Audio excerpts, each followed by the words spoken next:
Welcome, everybody.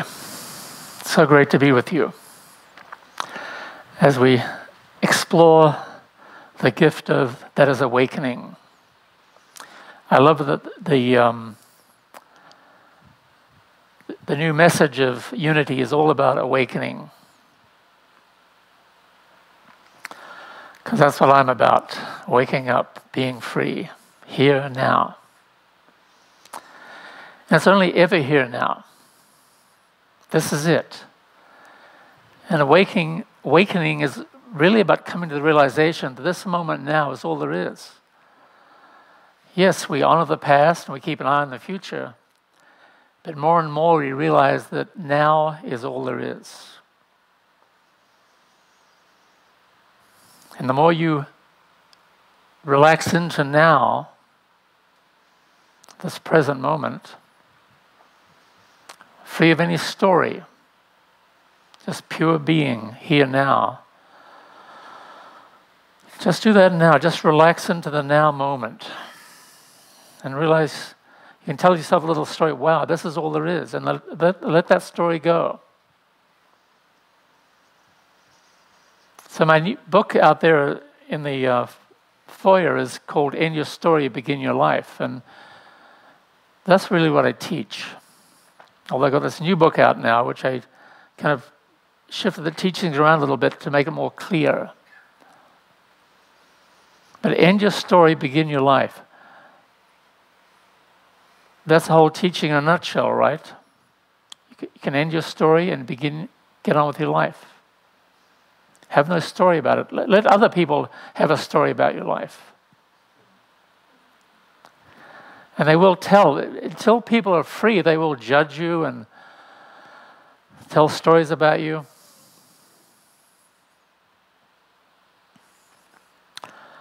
So our stories are important. We're a storytelling people.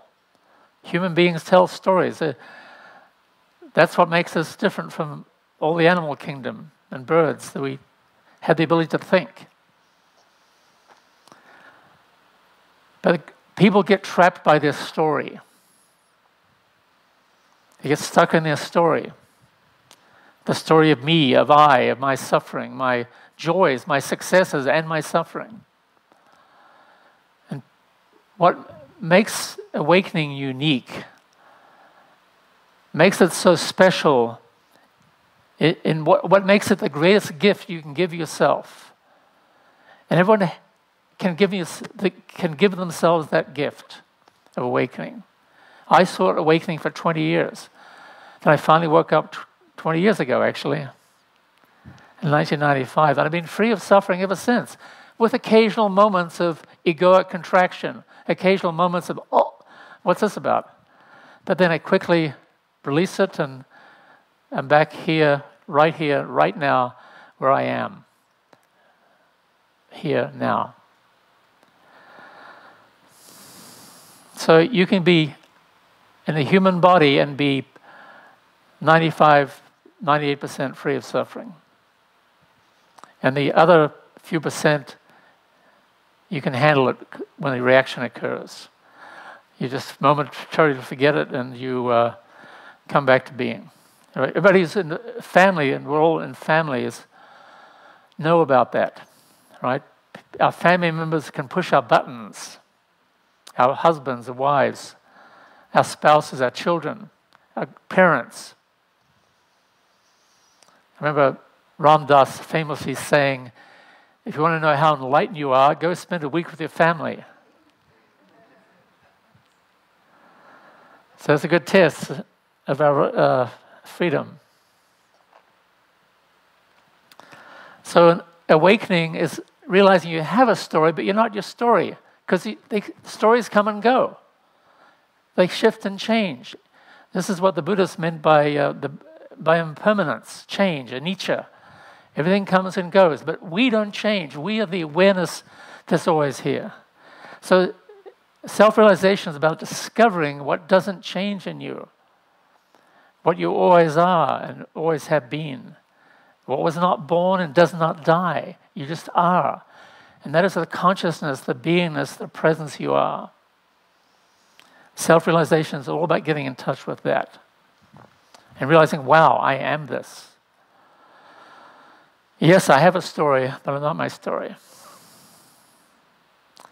You know, I've had people who are older can relate to this. The older we get, the more stories we have, right?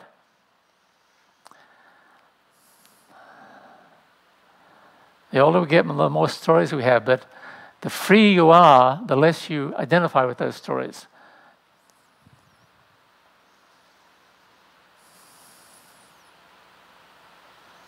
You're just here now, free of a story, free of any story, just as pure awareness, pure consciousness. So I'd like to invite you into do another meditation, or I call this a walking meditation or waking meditation. And this is the first of the 3 teachings I'm now offering. I call it the freedom practice. It's a waking meditation which you do throughout the day. It's simple. You need to take notes. Just breathe, relax. Right now, just breathe and relax. Put your feet flat on the ground. Take a deep, slow breath, a few deep, slow breaths. Relax into being. Eyes open. Aware of your environment, aware of your physical body, the aliveness in your body. And just try telling yourself no story for a few minutes. This is the mantra, no story. The mantra you can say to yourself, no story, no story, no story. And just abide in pure awareness, the pure awareness or consciousness you are for a few minutes.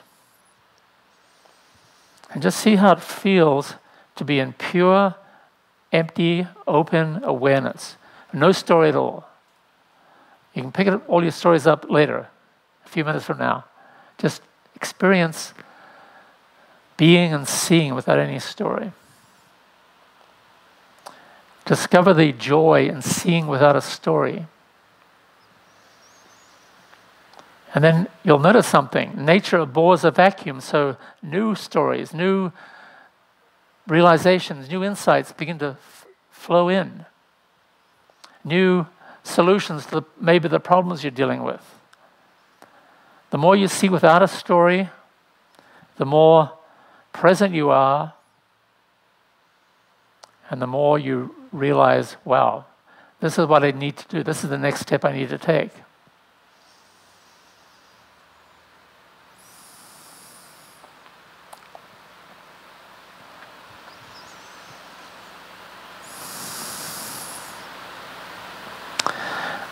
And the more you live from this place of pure awareness without any story, the more alert you feel, the more alive and awake. And the more, as I said, you have the answer, solution to your next step that you need to take for any problem you're dealing with, a health problem or a relationship issue, financial issue, whatever it is. Breathe and come back to the present. No story. Use the mantra, no story. And see what unfolds. See what life reveals to you.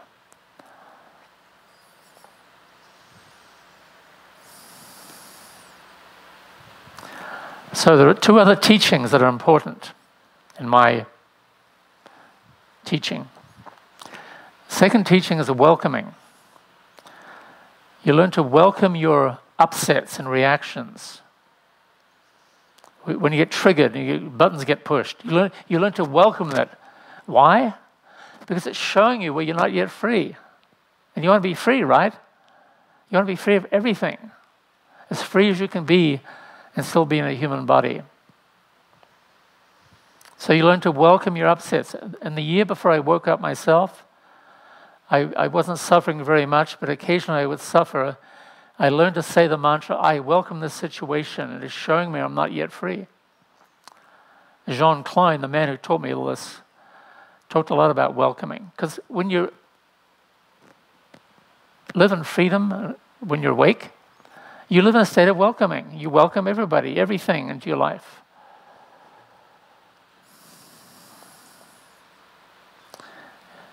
And that's when the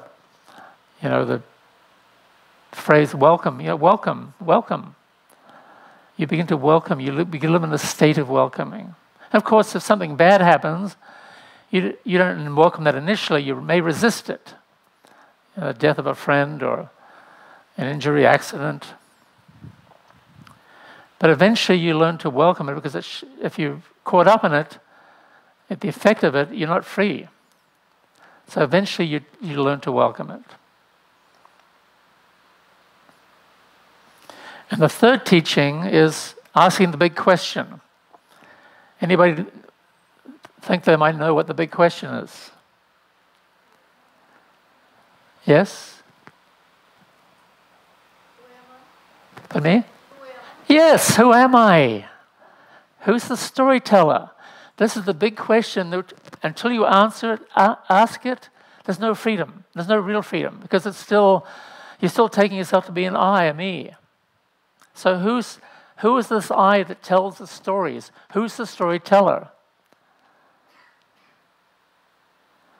And when you seriously ask that question of yourself, and you can ask it even now as we speak, as I speak, I want you to ask this question of yourself. Who is the storyteller in me? Who is this I in me?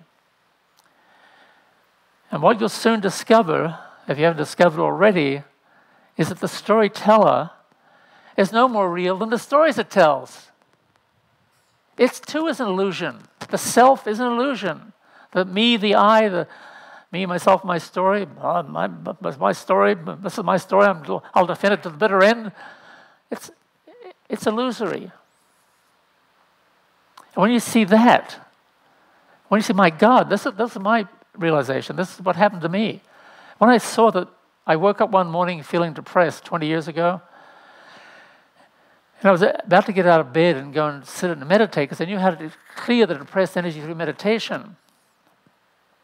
I meditated for thousands of hours in the previous 20 years, every day. I would sit for 40 minutes, an hour, most days.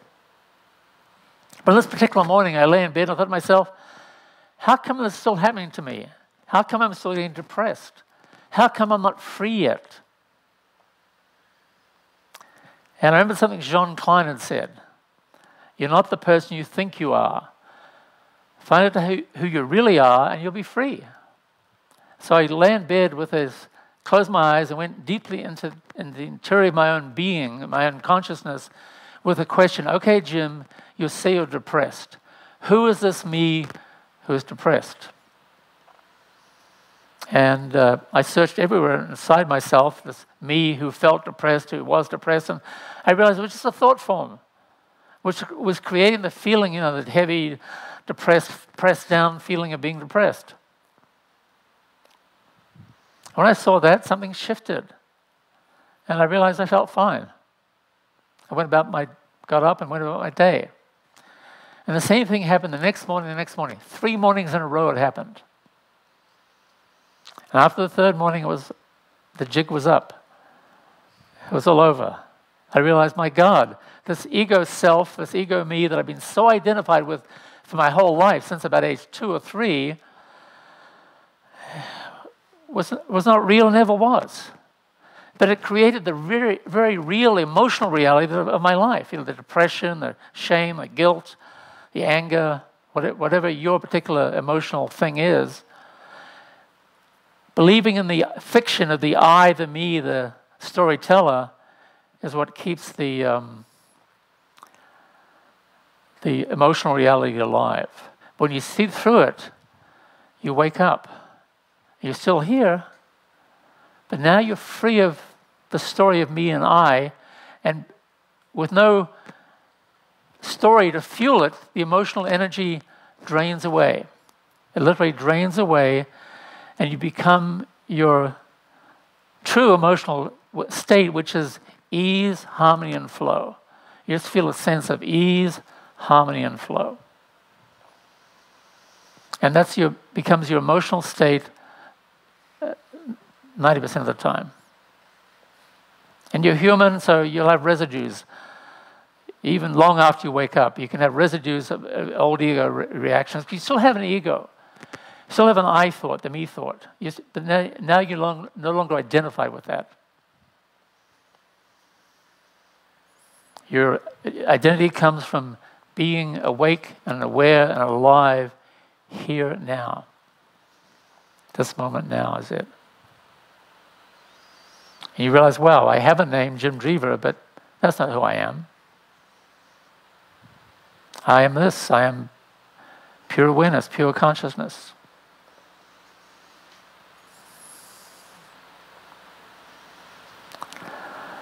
So just breathe into the realization of what you are, because we're all this. Every single one of us, every on the planet is this. Pure consciousness, pure awareness, pure love, pure light. But people forget that, don't they? They get caught up in religions. Look at religion. What's happening in the world today. That's why I love the unity and the awakening, the emphasis on awakening. So I want the last 10 minutes to be about some dialogue. Any questions? I open up to questions. Yes? I like what you said about the ego is not to be identified with, but we still have the ego, so it lives for us. Yes, we still have an ego. I have an ego, and the ego is our personal boundary setter. It's, it says, hey, that's not okay. You can't do that. That's the ego speaking. That's the awakened ego, as opposed to the reactive ego when we still think we are our ego. So we still have a mind. We still have thoughts. The power of human thought is amazing, right? It creates everything. It's created this building. It created technology, computers. Writes books. I use the power of thought to write my books. Every writer knows that. Sing songs. Play music. But the more awake and free we are, the more we realize we're not our mind either. We have a mind, but we're not our mind. Because the mind comes and goes. Thoughts come and go. Creation comes and goes. Shifts and changes.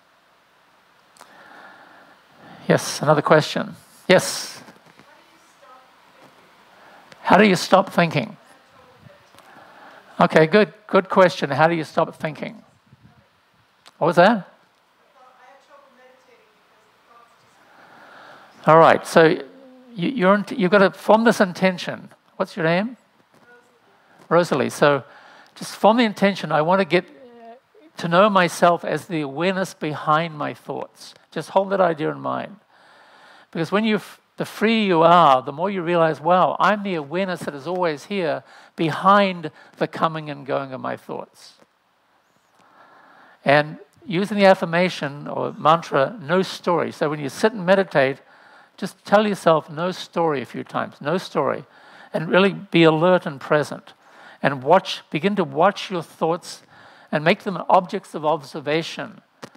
The shift will happen for you sooner or later. It may take a while.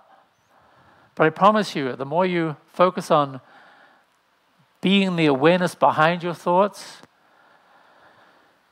the more space you'll get from your thoughts and the more space you'll experience between your thoughts. Okay? You're welcome.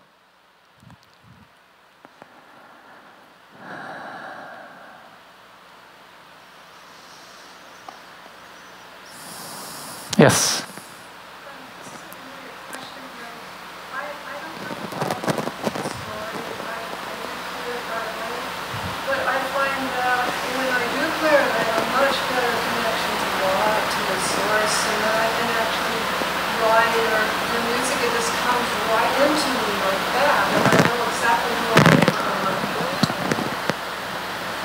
Beautiful.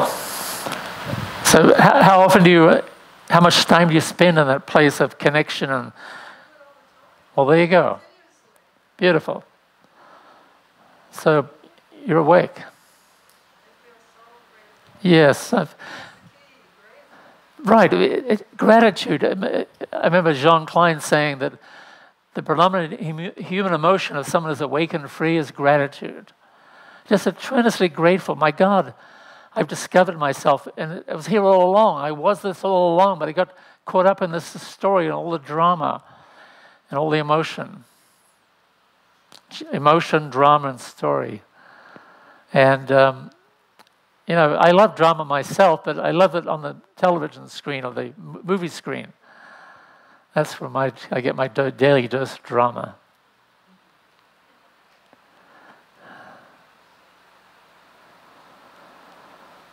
Yes. What about relationship with like a wife or a husband, or if they're in the drama, how is it for you if you get like drawn into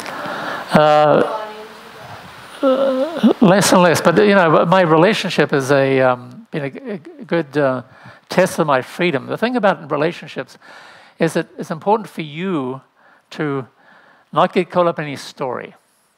The tendency in a relationship is someone attacks somebody else and then they attack back or they react.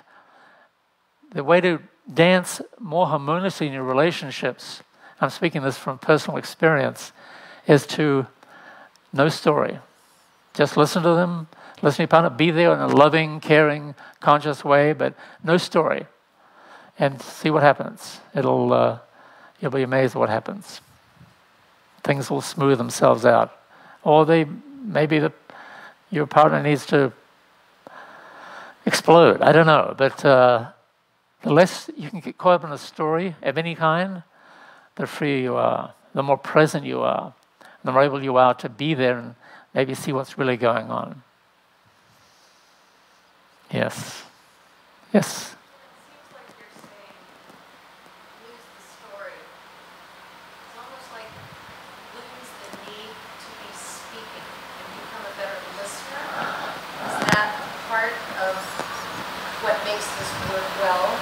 Mastering the art of listening versus being one that's constantly telling. Beautiful. Beautiful insight. Yes, it's all about listening. You know, it's all about listening and observing. In my private sessions with people, I mainly listen. Listen to see where they're not yet free, where they're still stuck. In a relationship, it's listen to your partner in a loving, caring way. No agenda. You only want the best for their well-being. That's all the agenda you have, just their well-being. And so more and more you realize it's wonderful to live without a story, without any story at all. You're just pure being. You find your identity in being itself. And you can't define being. And you're still you. You know, you're still your own unique person. I mean, I remember one of my favorite Zen saying is, after enlightenment, nothing changes. Yet everything is somehow different. And what is different now is you're seeing with clear eyes, with a clear, open heart, with no story. It's wonderful to live without any story defining you. Yes. Don't you think to let go of the stories, you have to learn the lesson from it? I don't know how exactly let go of it. Because, you know, I think I have let go of my story, but I had to learn from it and face a lot of things instead of just saying that. Yes. Okay, so that's good. She's talking about learning the lesson from the story. You cannot let the story go until you've learned the lesson, actually. And when you've learned the lesson, you don't have to let go of the story. It lets go of you. It drops away. It's no longer relevant, no longer an issue. We can't really let go of anything. In fact, I speak about this in my book a lot. The true letting go is letting go of seeing that the I, the me, the story is not real. When you see that, it's just a story, it drops away. You don't have to let go of anything. Even when you see the I, the me, that you've so identified with as a story too, you don't have to let go of that. It drops away. And you're left standing here in all your glory, and all your beauty, and all your power, and your true power, your true love, your true heart. Sounds good, doesn't it? I mean, it's wonderful. It's the best thing. The phrase goes through my mind, it's the best thing since sliced bread, but it's even better than that. That was a saying in, goes in the 50s, I think. Yes? Pardon me? Hard question. Okay. Growing up in New Zealand, did you grow up in Christian faith? You're awakening to, well, the other thing is New Zealand open to new thought? Yes, New Zealand is very open to new thought. New Zealand is a very small country, but only about 4 million people. And I grew up in a family which was nominally Anglican or church Episcopalian. We weren't very religious, so I was pretty free of religious conditioning, which made it easier for me. But I came to California 40 years ago. And this is where you come if you want to be free, right? You come to California to discover freedom. And my God, I did. And I'm forever grateful. And maybe that's a good note to end on, gratitude. And I'm grateful to you all for your energy and participation. This is not awakening is a universal thing. Thank you. Blessings.